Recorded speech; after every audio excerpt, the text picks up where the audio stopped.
man by the name of Fred Howell saw this article, and he had started this boat.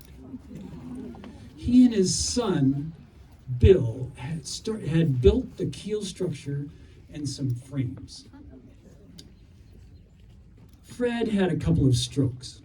He was an older man, and he realized that he couldn't continue, and his son Bill did not want to continue either. So, on the strength of that article in Wooden Boat magazine that Becca Liepard wrote after her experience building and sailing Tern, Fred said, "These are the people to get this boat." It was humbling and still is. So we went and looked at what they had done, and I took Molly with me because you don't go look at boats by yourself and come home. You will not believe what I saw today.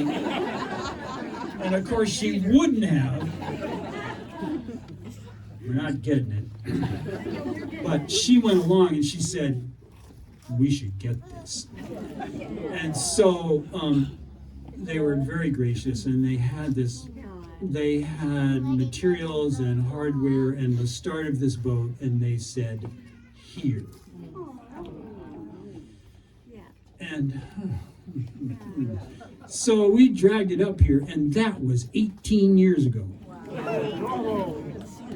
From where?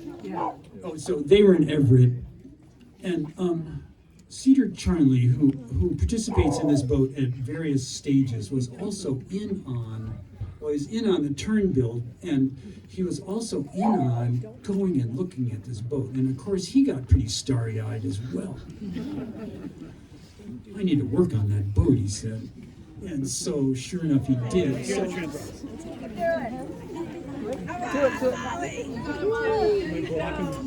Okay, we listen you, Wren.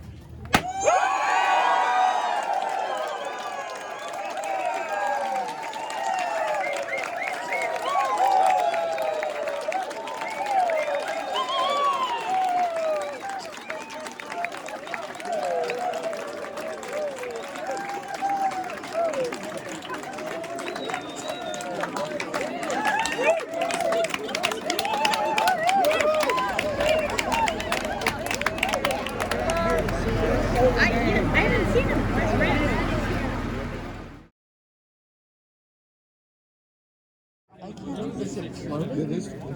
Yep, I think we